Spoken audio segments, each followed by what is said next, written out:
जय श्री कृष्ण मित्रों आज आपको हम बताने जा रहे हैं इस वर्ष 2022 में हलहारिणी आषाढ़ अमावस्या तिथि कब रहेगी, यानी 28 जून को रहेगी या 29 जून को। इस दिन कब आपको पूजन करना चाहिए और किस समय आपको पूजन करना चाहिए, इस अमावस्या का विशेष महत्व भी आज आपको हम बताएंगे। तो मित्रों, आप सभी का बहुत बहुत स्वागत है आपके अपने ही चैनल एस्ट्रो गुरुजी में। यदि आपने अभी तक हमारे चैनल को सब्सक्राइब यदि नहीं किया हो तो अभी सब्सक्राइब कर लें और बेल आइकन को अवश्य दबाएं, जिससे हमारे अगले आने वाले नए वीडियो की नोटिफिकेशन सबसे पहले आपके पास पहुंचे। आप नित्य नई ज्ञानवर्धक जानकारियां व नित्य का राशिफल हमारे चैनल से प्राप्त करते रहें। तो हिंदू पंचांग के अनुसार आषाढ़ मास के कृष्ण पक्ष की अंतिम तिथि को आषाढ़ अमावस्या कहते हैं। आषाढ़ अमावस्या को कृषि से जोड़ करके देखा जाता है, इसीलिए तो इसे हलहारिणी अमावस्या भी कहते हैं। तो किसानों के द्वारा इस दिन हल और खेती से संबंधित उपकरणों की पूजा की जाती है। इस बार दिनांक 28 जून 2022 मंगलवार को आषाढ़ अमावस्या तिथि रहेगी। हालांकि इसके अगले दिन भी अमावस्या तिथि रहेगी। अमावस्या के दिन स्नान, दान एवं पितृ तर्पण के लिए दिन महत्वपूर्ण माना गया है। तो अमावस्या तिथि का आरंभ होगा दिनांक 28 जून को मंगलवार को प्रातःकाल 5:53 पर अमावस्या तिथि आरंभ होगी और 29 जून 2022 बुधवार को प्रातःकाल 8:23 पर अमावस्या तिथि समाप्त होगी।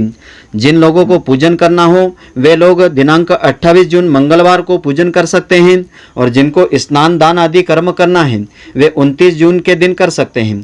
तो इस दिन की पूजा विधि और महत्व इस प्रकार से है। इस दिन प्रातःकाल नदी, तालाब या नल पर स्नान करें और उसमें गंगा जल मिश्रित करके उससे स्नान करें। फिर व्रत का संकल्प लेवें और सूर्य देवता को तांबे के लोटे में पुष्प अक्षत लेकर के प्रातःकाल अर्घ्य देना चाहिए। पितृ देवताओं को जल अर्पित करना चाहिए और पितरों के निमित्त तर्पण भी आपको करना चाहिए। व्रत के उपरांत गरीबों, ब्राह्मणों को यथाशक्ति दान आदि देना चाहिए, भोजन आदि करवाना चाहिए। इसका अनंत गुना फल प्राप्त होता है। आषाढ़ी अमावस्या का विशेष महत्व धर्म ग्रंथों में इस प्रकार से बताया है। आषाढ़ी अमावस्या वर्षा ऋतु के दौरान आती है और फसलों के लिए वर्षा के जल की आवश्यकता होती है। ऐसे में इस दिन किसान अपने खेत से संबंधित उपकरण जैसे हल आदि की पूजा करता है। इसके साथ ही यह अमावस्या पितृ तर्पण के लिए विशेष मानी जाती है। मान्यता ऐसी है कि जिन लोगों की जन्म कुंडली में पितृ दोष है तो उन्हें आज के दिन पितृ तर्पण से विशेष लाभ की प्राप्ति होती है। पितृ दोष की मुक्ति के उपाय के लिए यह तिथि बेहद महत्वपूर्ण मानी गई है। इस दिन दान करने का विशेष महत्व होता है, तो इन खास वस्तुओं का दान इस दिन आपको अवश्य करना चाहिए। आषाढ़ी अमावस्या के दिन कुछ विशेष चीज़ों का दान करने से महापुण्य फलों की प्राप्ति होती है। तो इस दिन आप गरीब या जरूरतमंद लोगों को तिल, तेल, चावल, छतरी, चना, खिचड़ी, पुस्तक, साबूदाना, मिठाई, चने की दाल, अन्न, वस्त्र, रुई, उड़द की दाल दान कर सकते हैं। यह दान आपके लिए बहुत ही कल्याणकारी रहेगा। इसका अनंत गुना फल आपको मिलेगा। और आषाढ़ अमावस्या के दिन घर को पूर्ण रूप से साफ स्वच्छ आपको रखना चाहिए। घर के चारों ओर आपको दीपक जलाना चाहिए। इस दिन विशेष करके भगवान शिव, पार्वती, माता लक्ष्मी जी और माता सरस्वती जी, इनकी पूजन आपको श्रद्धा पूर्वक करना चाहिए। तो इस दिन पूजन करने के पश्चात आषाढ़ अमावस्या की पुण्यदायिनी व्रत कथा भी आपको श्रवण करना चाहिए। इसका अनंत गुना फल प्राप्त होता है। आषाढ़ अमावस्या के दिन व्रत करने से सारे पाप नष्ट हो जाते हैं। यह व्रत इस लोक में सुख और परलोक में मुक्ति को देने वाला है। आषाढ़ अमावस्या से संबंधित कथा का वर्णन इस प्रकार से है। स्वर्गधाम के अलकापुरी नामक नगरी में एक कुबेर नाम का राजा वास करता था। बहुत बड़ा शिव का भक्त था। वह नित्य रोज शिव जी की पूजा किया करता था। तो राजा के यहाँ हेम नाम का एक माली हर रोज पूजन करने के लिए फूल लाया करता था। हेम माली की एक सुंदर पत्नी थी जिसका नाम विशालाक्षी था। एक दिन माली मानसरोवर से फूल ले तो आया, परंतु अपनी पत्नी के साथ हास्य विनोद करने लगा था। राजा दोपहर तक माली की राह देखता रहा। राजा कुबेर ने अपने सेवकों को आज्ञा दी कि माली के न आने का कारण का पता करो, क्योंकि वह अभी तक फूल लेकर के नहीं आया है। सैनिकों ने कहा कि महाराज, माली बहुत पापी और अति कामी व्यक्ति है। वह अपनी स्त्री के साथ हास्य विनोद कर रहा है। यह सुनकर के राजा माली पर बहुत क्रोधित हो गया और राजा को क्रोध आया। राजा ने उस माली को बुलवाया। हेममाली राजा के सामने डर से कांपता हुआ हेममाली उपस्थित हुआ।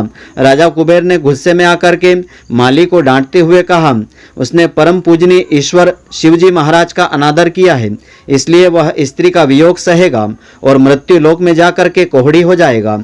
राजा कुबेर के श्राप देने से हेममाली का स्वर्ग से पतन हो गया। वह उसी क्षण पृथ्वी पर जा गिरा। पृथ्वी पर गिरते ही उसके शरीर पर कोढ़ उत्पन्न हो गया। हेममाली की स्त्री उसी समय अंतर्ध्यान हो गई। पृथ्वी पर आकर माली ने बहुत दुख झेले। वह बिना भोजन और जल के जंगल में भटकता रहा। हेममाली को रात में नींद भी नहीं आती थी, लेकिन शिवजी की पूजा करने के प्रभाव से उसे अपने पिछले जन्म की स्मृति का ज्ञान हो गया था। एक दिन घूमते घूमते माली जो है मार्कंडेय ऋषि के आश्रम में पहुंचा।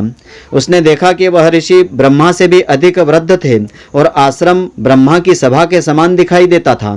हेममाली वहां जाकर के ऋषि के पैरों पर गिरकर उनसे हाथ जोड़ करके विनती करने लगा और ऋषि से पूछा, उसने ऐसा कौन सा पाप कर्म किया है जिसके प्रभाव से उसकी ऐसी दयनीय स्थिति हो गई है। हेममाली ने ऋषि को सारा वृत्तांत बताया तो ऋषि महाराज ने कहा कि उसे एक व्रत करना चाहिए जिससे उसका उद्धार हो सकेगा, उसके पाप नष्ट होंगे।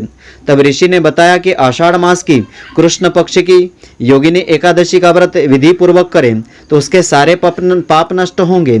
यह सुनकर के माली प्रसन्न हुआ। उसने ऋषि को प्रणाम किया। इसके बाद हेममाली ने विधि पूर्वक वह व्रत किया। इसी व्रत के प्रभाव से माली अपने पुराने रूप में आकर के अपनी पत्नी के साथ सुखी सुखी रहने लगा।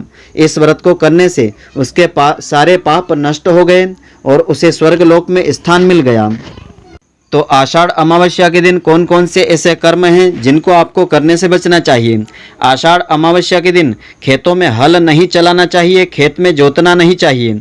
आषाढ़ अमावस्या के दिन क्रय विक्रय शुभ कार्यों में व्यय नहीं करना चाहिए। किसी चीज़ की खरीदारी करने से बचना चाहिए। इस दिन मांस शराब आदि का सेवन नहीं करना चाहिए। तामसिक वस्तुओं का सेवन करने से बचना चाहिए।